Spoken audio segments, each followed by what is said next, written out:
Moshi Moshi! I'm your host, Spiffy Tate, and welcome back to another reading of the Book of Mormon. Now, it's been a while since I've done a reading. I've been quite busy, so I've been unable to give out my content for quite some time. I was just moving, it's not like I wanted to, just life, You gotta do shit you don't want to do, moving sucks in general, but, and it's not like I had a bunch of stuff anyway, so I got done pretty quickly, and, yeah, we're back, and we're gonna be doing our reading right where we last left off, in chapter 50 of Alma. Alright. In chapter 50 says, Moroni fortifies the land of the Nephites. They build many new cities. Wars and destructions befell the Nephites in the days of their wickedness and abominations. Morianton and his dissenters are defeated by Tinakan. I don't know who these people are. Nephi dies, and his son Fahoran fills the judgment seat. Okay, a lot of new people. Amazing. Great. And now it came to pass that Moroni did not stop making preparations for war or to defend his people against the Lamanites, for he caused that his army should commence in the commencement of the 20th year of the reign of the judges, that they should commence in digging up heaps of earth round about all the city, throughout all the land which was possessed by the Nephites. And upon the top of their ridges of earth he caused that there should be timbers, yea, works of timber built up to the height of a man, round about the cities. And he caused that upon those works of timber there should be a frame of pickets build upon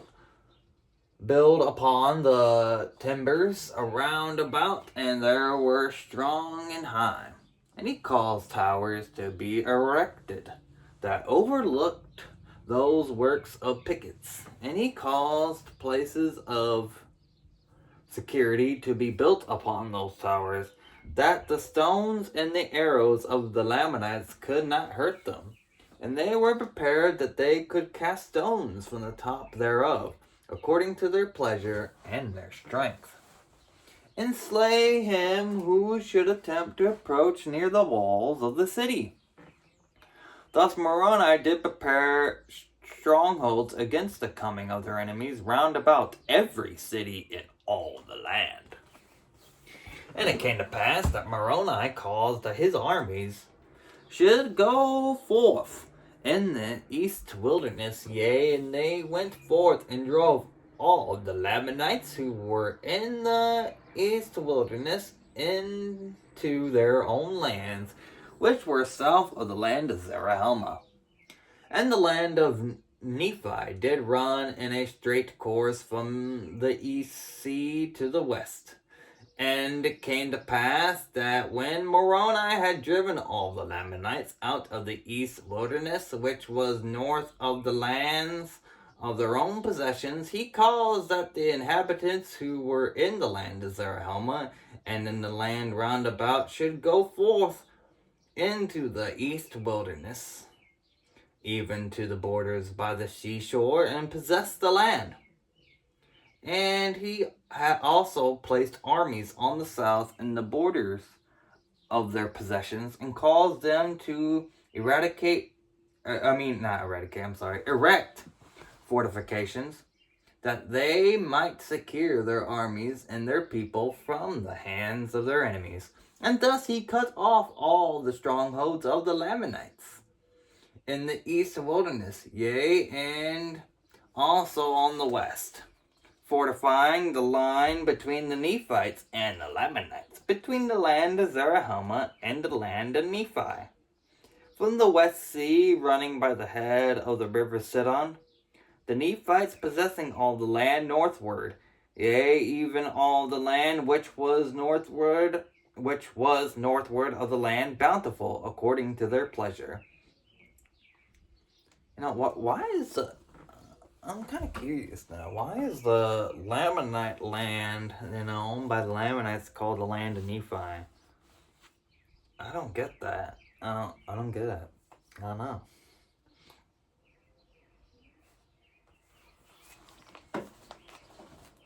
I don't know. Doesn't make any sense to me. But, I never questioned it till just now, but I just thought about that. It's kind of weird. Maybe that's what the Nephites call their lands or something, but I don't know. Anyway, verse 12. Thus Moroni, with his armies, which did increase daily because of the assurance of protection which his works did bring forth unto them, did seek to cut off the strength and the power of the Lamanites from off the land of their possessions, that they should have no power upon the land of their possessions. And it came to pass that the Nephites began the foundation of a city, and they called the name of the city Moroni. And it was by the east sea, and it was on the south by the line of the possessions of the Lamanites. And they also began a fortification for a city between the city of Moroni and the city of Aron, joining the borders of Aron and Moroni. And they called the name of the city or the land Nephi. Okay. And they also began in that same year to build many cities on the north, one in particular manner, which they called Lehi, which was in the north by the borders of the seashore, and thus ended the 20th year. Alright, cool. And in these prosperous circumstances were the people of Nephi in the commencement of the 21st year of the reign of the judges over the people of Nephi. They did prosper exceedingly, and they became exceedingly rich, and they did multiply and wax strong in the land. And thus we see how merciful and just are all the dealings of the Lord, to the fulfilling of all his words unto the children of men. Yea, we can behold that his words are verified, even at this time which he spake unto Lehi, saying, Blessed art thou and thy children, and they shall be blessed, inasmuch as they shall keep my commandments, they shall prosper in the land. But remember, inasmuch as they will not keep my commandments, they shall be cut off from the presence of the Lord.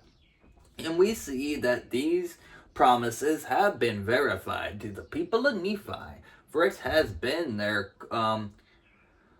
quarrelings and their contentions, yea, their murders and their plunders, their idolatry, their whoredoms, and their abominations, which were among themselves, which brought upon them their wars and their destructions. And those who were faithful in keeping the commandments of the Lord were delivered at all times, whilst thousands of their wicked brethren have been consigned to bondage, or to perish by the sword, or to dwindle in unbelief, and mingle with the Lamanites. But behold, there never was a happier time among the people of Nephi since the days of Nephi than in the days of Moroni. Yea, even at this time in the 21st year of the reign of the judges. That might be true, guys. It's been somewhat peaceful, and he's defending them pretty well, I will say.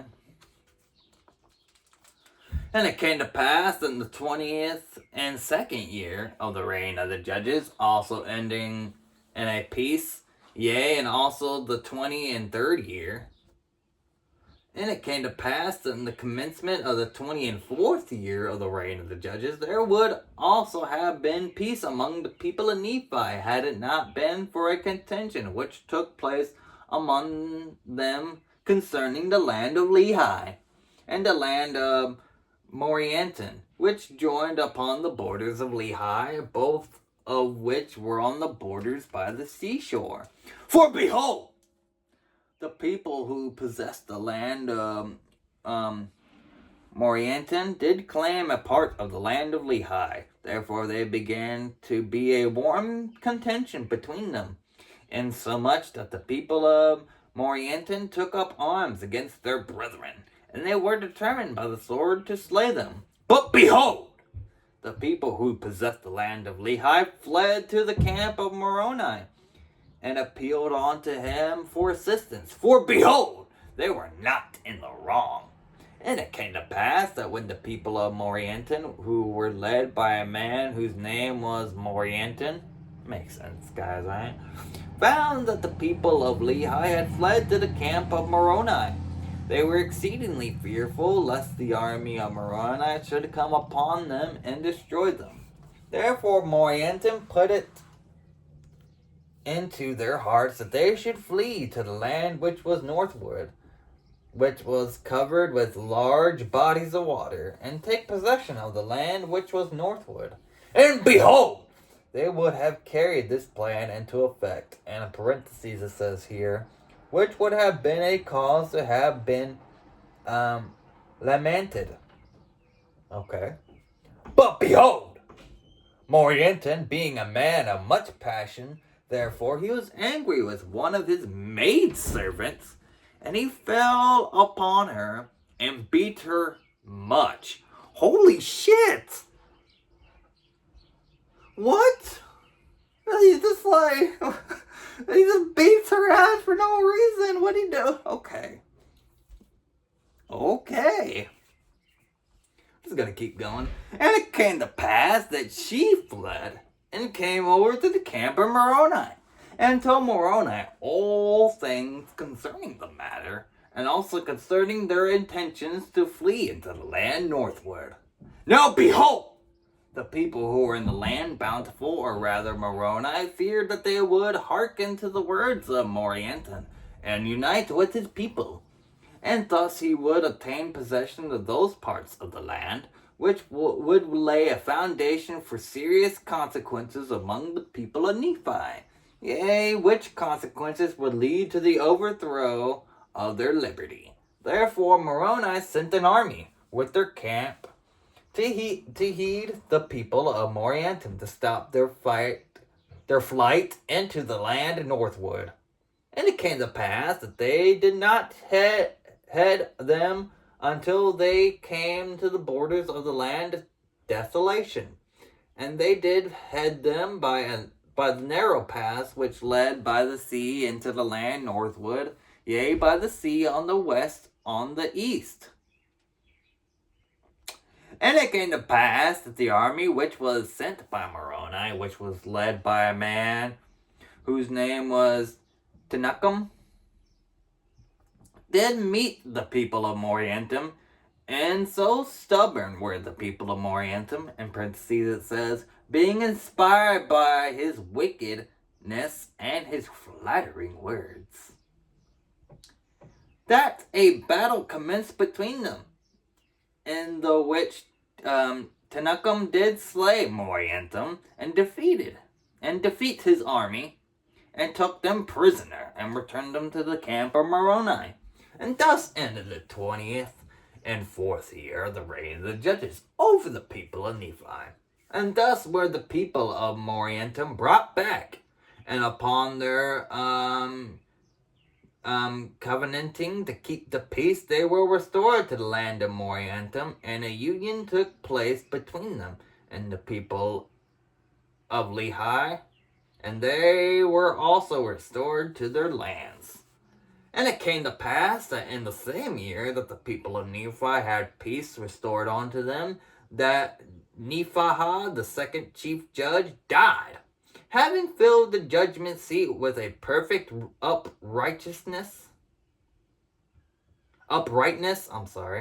before God. Nevertheless, he had refused Alma to take possession of those records and those things which were esteemed by Alma and his fathers to be most sacred. Therefore, Alma had conferred them upon his son Helaman. Behold, it came to pass that the son of Nephahah was appointed to fill the judgment seat, and the steed of his father, yea, he was appointed chief judge and governor over the people, with an oath and a sacred ordinance to judge righteously, and to keep the peace and the freedom of the people, to grant unto them their sacred privileges to worship the Lord their God, yea, to support and maintain the cause of God all his days, and to bring the wicked to justice according to their crimes. Now behold, his name was Pahoran. Pahoran. And Pahoran did fill the seat of his father, and then commence his reign in the end of the 20th and 4th year over the people of Nephi. Alright, that is the end of chapter 50. Now we'll just go to 51. Chapter 51. The kingmen seek to change the law and set up a king. Pahoran and the freemen are supported by the voice of the people. Moroni compels the kingmen to defend their country or to be put to death. Amalekah and the Lamanites capture many fortified cities. Tenuchem repels the Lamanites' invasion and slays Alamekah in his tent. I'm saying that wrong, am I?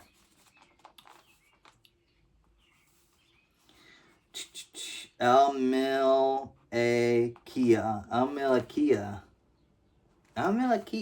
Okay.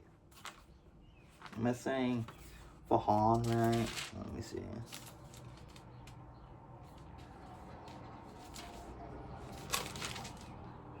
Oh, alright. Well, there's no pronunciation for that P word. Isn't that crazy? Oh, hold on. Oh, no, there it's here. Pahoran. Yeah, that's what I've been saying, that right? Pahoran. Yes. Now, chapter 51. Melakia. Okay, that's how to say it again. Alright, and now it came to pass in the commencement of the 20th and 5th year of the reign of the judges over the people of Nephi, they having established peace between the people of Lehi and the people of Moriantum concerning the lands, and having commenced the 20th and 5th year in peace. Nevertheless, they did not long maintain an entire peace in the land, for there began to be contention among the people concerning the chief judge Pahoran. For behold, there were a part of the people who desired that a few particular points of the land should be altered. Particular points of the law should be altered. But behold, Pahoran would not alter nor suffer the law to be altered. Therefore he did not hearken to those who had set in their voices with their pensions concerning the altering of the law. Therefore those who were desirous that the law should be altered were angry with him, and desired that he should no longer be chief judge over the land. Therefore there arose a warm dispute concerning the matter, but not unto bloodshed. And it came to pass that those who were Darius that Pahoran should be dethroned from the judgment seat were called kingmen. For they were desirous that the law should be altered in a manner to overthrow the free government and to establish a king over the land. And those who were desirous that Pahoran, I'm sorry, well, let me look at that again.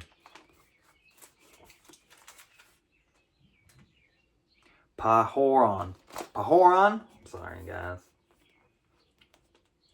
Pahoran should be dethroned from the judgment seat were called kingsmen, for they were desirous the law should be altered in a manner to overthrow the free government and to establish a king over the land. I just read that. And those who were desirous that Pahoran should remain chief judge over the land took upon them the name of freemen. And thus was the division among them.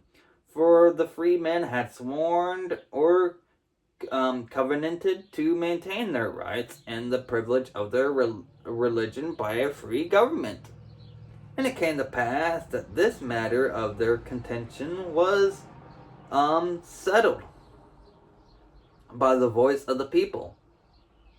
And it came to pass that the voice of the people came in favor of the free men, and Pahoran retained the judgment seat, which caused much rejoicing among the brethren of Pahoran, and also many of the people of liberty, who also put the king's men to silence, that they durst not oppose, but were obligated to maintain the cause of freedom.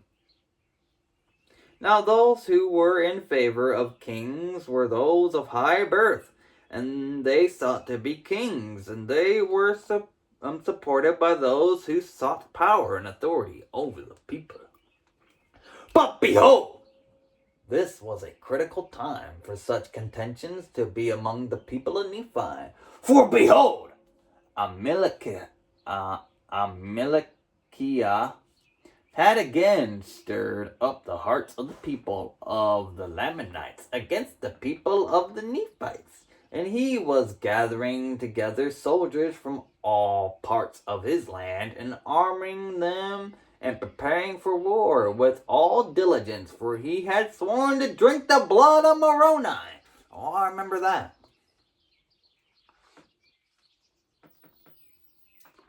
This guy's just absolutely insane. But behold, we shall see that his promise which he made was rash. Nevertheless, he did prepare himself and his armies to come to battle against the Nephites. And his armies were not so great as they had hitherto been, because of the many thousands who had been slain by the hand of Nephites. But notwithstanding their great loss, Amalekiah had gathered together a wonderfully great army, insomuch that he feared not to come down to the land of Zarahemla. Yea, even Amalekiah did himself come down at the head of the Lamanites. And it was the 25th year of the reign of the judges, and it was at the same time that they had begun to settle the affairs of their contentions concerning the chief judge Pahoran. And it came to pass that when the men who were called kingsmen had heard that the Lamanites were coming down to battle against them, they were glad in their hearts, and they refused to take up arms, and they were so wroth with their chief judge and also with the people of liberty that they would not take up arms to defend their country. And it came to pass that when Moroni saw this, and also saw that the Lamanites were coming into the borders of the land, he was exceedingly wroth because of the stubbornness of those people whom he had labored with so much diligence to preserve. Yea, he was exceedingly wroth, his soul was filled with anger against them. And it came to pass that he sent a pension with the voice of the people unto the governor of the land, desiring that he should read it, and give him, parentheses says Moroni, power to compel those dissenters to defend their country or to be put to death. For it was his first care to put an end to such contentions and dissensions among the people. For behold, this had been hitherto a cause of all their destruction, and it came to pass that it was granted according to the voice of the people.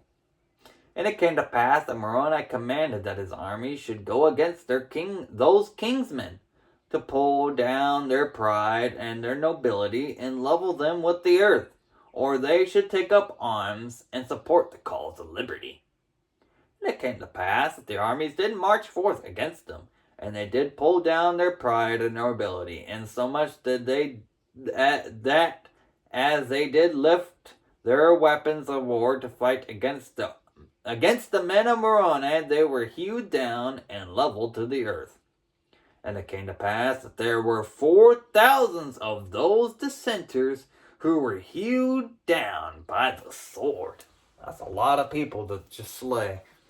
And those of their leaders who were not slain in the battle were taken and cast into prison. For there was no time for their trials at this period. And the remainder of those dissenters, rather than being smitten down to the earth by the sword, yielded to the standard of liberty, and were prepared to hoist the title liberty upon their towers and in their cities, and to take up arms in defense of their country. And thus Moroni put an end to those kingsmen, and that there were not any known by the appellation of kingsmen. And thus he put an end to the stubbornness and the pride of those people who professed the blood of nobility, but they were brought down to humble themselves like unto their brethren, and to fight valiantly for their freedom from bondage. Behold, it came to pass that while Moroni was thus breaking down the wars of contention among his own people, and subjecting them to peace and civilization, and making regulations to prepare for war against the Lamanites, behold, the Lamanites had came down into the land of Moroni, which was in the borders by the seashore. And it came to pass that the Nephites were not sufficiently strong in the city of Moroni. Therefore Amalekiah did drive them, slaying many. And it came to pass that Amalekiah took possession of the city, yea, possession of all their fortifications. And those who fled out of the city of Moroni came to the city of Nephahah, and also the people of the city of Lehi gathered themselves together and made preparations, and were ready to receive the Lamanites to battle. But it came to pass that Amalekiah would not suffer the Lamanites to go against the city of Nephahah to battle, but keep them down by the seashore, leaving men in every city to maintain and defend it.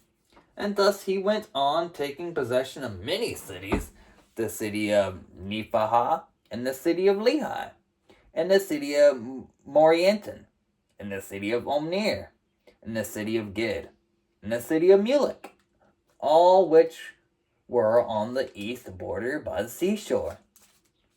And thus had the Lamanites obtained by the cunning of Amalekiah so many cities by their numberless host, all of which were strongly fortified after the manner of the fortifications of Moroni, all which afforded strongholds for the Lamanites.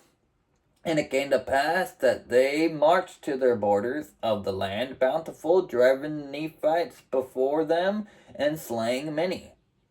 But it came to pass that they were met by Tenuchem, who had slain Moriantum, and had headed his people in his flight. And it came to pass that he headed Amalekiah also, and he was marching forth with his numerous army, that he might take possession of the land bountiful. and also the land northward. But behold, he met with a disappointment by being repulsed by Tenakum and his men. For they were great warriors, for every man of Tenakum did exceed the Lamanites in their strength and in their skill of war, insomuch that they did gain advantage over the Lamanites. And it came to pass that they did harass them, insomuch that they did slay them even until it was dark. And it came to pass that Tenakum and his men did pitch their tents in the borders of the land bountiful. And Amalekiah did pitch his tents in the borders on the beach by the seashore. And after this manner were they driven. And it came to pass that when the night had come, Tenakum and his servants stole forth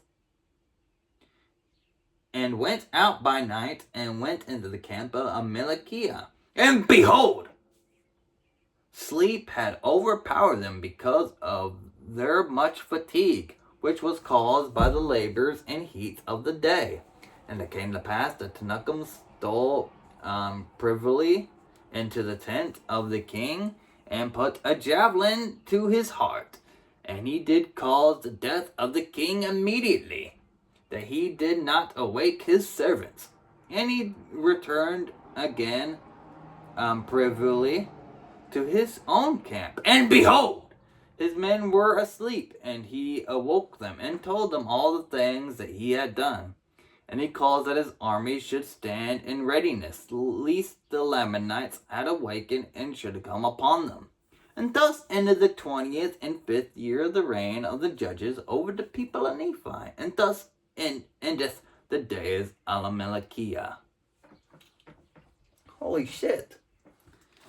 So this man finally gets the Lamanites to take a few cities of the Nephites, which is pretty crazy, after Moroni had just fortified these cities, and now they just got taken over by the Lamanites.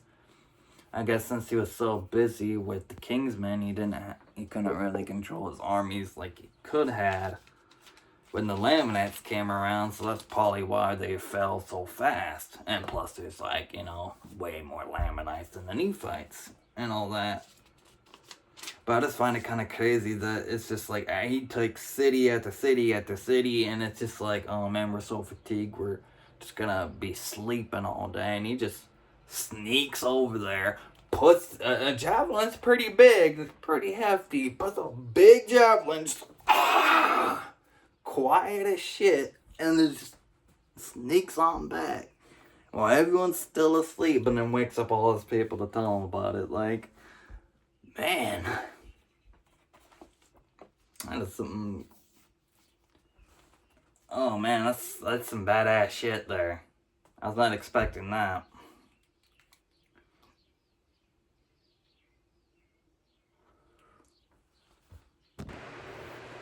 But let's go to chapter 52. That was a pretty crazy chapter. Let's see what this chapter has. Amoron succeeds Amalekiah as king of the Lamanites. Moroni, Tenakum, and Lehi lead the Nephites in a victorious war against the Lamanites. The city of Melech is retaken, and Jacob and the Zoramite is slain. Alright, cool. And now it came to pass in the 20th and 6th year of the reign of the judges over the people of Nephi, behold, the Lamanites awoke on the first morning of the first month. Behold, they found Amalekiah was dead in his own tent, and they also saw that Tenakum was ready to give them battle on that day. And now when the Lamanites saw this, they were affrighted, and they abandoned their design in marching in the land northward, and retreated with all their armies into the city of Mulek, and sought protection in their fortifications. And it came to pass that the brother of Amalekiah was appointed king over the people, and his name was Amoron. And thus King Amoron Ammoron, yeah, the brother of King Amalekiah, was appointed to reign in his stead.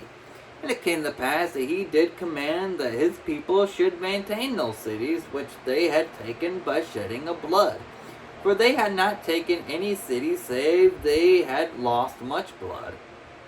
And now Tenuchem saw that the Lamanites were determined to maintain those cities which they had taken, and those parts of the land which they had obtained possession of, and also seeing the enormity of their numbers, Tenuchem thought it was not expedient that he should attempt to attack them in their forts, but he kept his men round about, as if making preparations for war. Yea, and truly he was preparing to defend himself against them, by casting up walls round about and preparing places of resort. And it came to pass that he kept thus preparing for war until Moroni had sent a large number of men to strengthen his army. And Moroni also sent orders unto him that he should retain all the prisoners who fell into his hands. For as the Lamanites had taken many prisoners, that he should retain all the prisoners of the Lamanites as a ransom for those whom the Lamanites had taken. And he also sent orders unto him that he should fortify the land bountiful, and secure the narrow paths which led to the land northward, lest the Lamanites should attain that point, and should have power to harness them on every side. And Moroni also sent unto him, desiring him that he would be faithful in maintaining that quarter of the land, that he would seek every opportunity to scourge the Lamanites in that quarter, and as much as was in his power, that perhaps he might take again by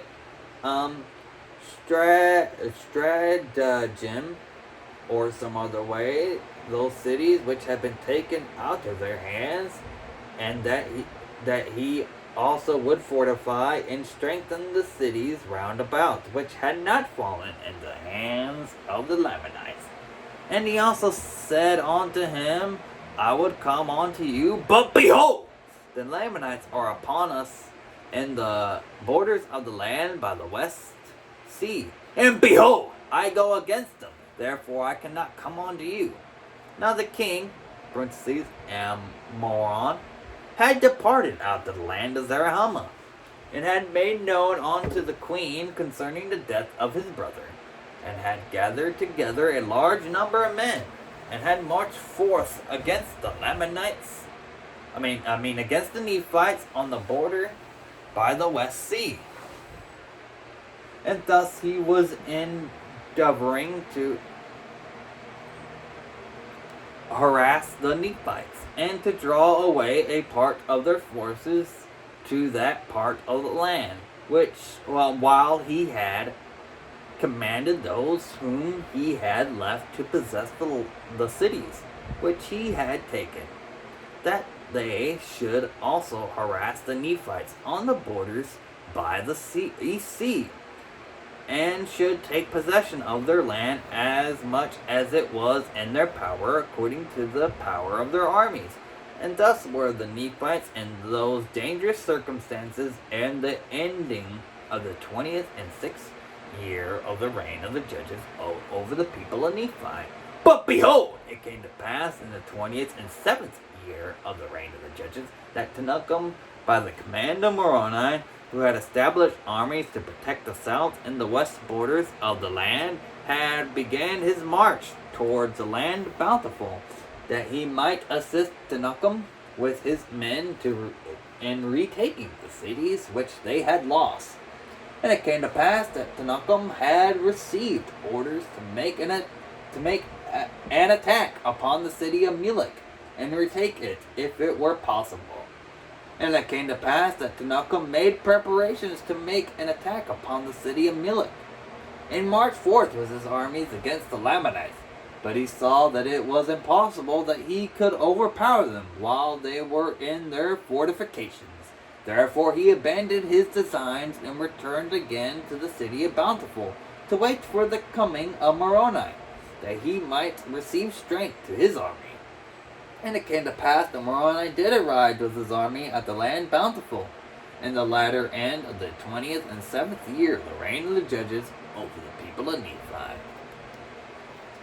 And in the commencement of the 20th and 8th year, Moroni and Tenuchem and many of the chief captains held a council of war, what they should do to cause the Lamanites to come out against them to battle, or that they might by some means flatter them out of their strongholds, that they might gain advantage over them and take again the city of Melech. And it came to pass they sent embassies to the army of the Lamanites, which protected the city of Melech, to their leader, whose name was Jacob, desiring him that he would come out with his armies to meet them upon the plains between the two cities. But behold, Jacob, who was a Zoramite, would not come out with his armies to meet them upon the plains. And it came to pass that Moroni, having no hopes of meeting them upon fair grounds, therefore he resolved upon a plan that he might decoy the Lamanites out of their strongholds. Therefore he caused that Tenuchem should take a small number of men and march down near the seashore, and Moroni and his army by night march in the wilderness on the west of the city, the west city of Melech. And thus on the morrow, when the guards of the Lamanites had discovered Tenuchem, they ran and told it on to Jacob, their leader. And it came to pass that the armies of the Lamanites did march forth against Tenuchem, supposing by their numbers to overpower Tenuchem because of the smallness of his numbers. And as Tenuchem saw the armies of the Lamanites coming out against him, he began to retreat down by the seashore northward. And it came to pass that when the Lamanites saw that he began to flee, they took courage and pursued them with vigor. And while Tenuchem was thus leading away the Lamanites who were pursuing them in vain, behold, Moroni commanded that a part of his army who were with him should march forth into the city and take possession of it. And thus they did, and slew all those who had been left to protect the city, yea, all those who would not yield up their weapons of war. And thus Moroni have obtained possession of the city of Melech with a part of his army, while he marched with the remainder to meet the Lamanites when they should return from the pursuit of Tenuchem. And it came to pass that the Lamanites did pursue Tenuchem until they came near the city Bountiful. And then they were met by Lehi and a small army, which had been left to protect the city Bountiful. And now behold, when the chief captains of the Lamanites had beheld Lehi and his army coming against them, they fled in much confusion, lest perhaps they should not obtain the city Melech before Lehi should overtake them. For they were worried because of their march, and the men of Lehi were fresh. Now the Lamanites did not know that Moroni had been in their rear with his army, and all they feared was Lehi and his men. Now Lehi was not desirous to overtake them till they should meet Moroni and his army. And it came to pass that before the Lamanites had retreated far, they were surrounded by the Nephites, by the men of Moroni on one hand, and the men of Lehi on the other, all of whom were fresh and full of strength. But the Lamanites were worried because of their long march. And Moroni commanded his men that they should fall upon them until they had given up their weapons of war. And it came to pass that Jacob, being their leader, being also a Zoramite, and having a unconquenstable spirit, had led the Lamanites forth to battle with exceeding fury against Moroni. Moroni being in their course of march, therefore Jacob was determined to slay them, and cut his way through to the city of Melech. But behold, Moroni and his men were more powerful. Therefore they did not give away before the Lamanites. And it came to pass that they fought on both hands with exceedingly fury, and there were many slain on both sides. Yea, and Moroni was wounded, and Jacob was killed. And Lehi pressed upon their rear with such fury with his strong men, that the Lamanites in the rear delivered up their weapons of war, and the remainder of them, being much confused, knew not whither to go or to strike. Now Moroni, seeing their confusion, he said unto them, If ye will bring forth your weapons of war and deliver them up, behold, we will forbear shedding your blood. And it came to pass that when the Lamanites had heard these words, their chief captains and all those who had not slain came forth and threw down their weapons of war at the feet of Moroni, and also commanded their men that they should do the same. But behold, there were many that would not, and those who would not deliver up their swords were taken and bound, and their weapons of war were taken from them, and they were compelled to march with their brethren forth, and to the land bountiful. And now the number of prisoners who were taken exceeded more than the number of those who had been slain. Yea, more than those who had been slain on both sides.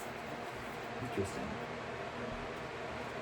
Alright, well, we're going to call that a day. Just 3 chapters today. Just getting back into it. Those are pretty long chapters. 40 verses. This one had I don't know. 30 verses. 40 verses pop almost, you know.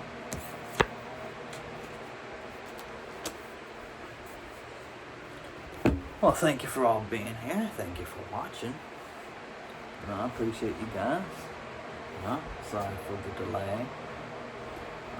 But we're here. You had plenty of time to catch up, guys. Alright? You had plenty of time now. Now we're back at it. And it's pretty good. I mean, these war chapters are being kind of crazy. I was not expecting them to sneak in and kill the king of the Lamanites like that. He worked so hard to get to this point, just to die in his sleep like that. Man, what a crazy way to go, am I right? But I hope to see you on the next episode. This is Spiffy Takes signing off. Bye-bye!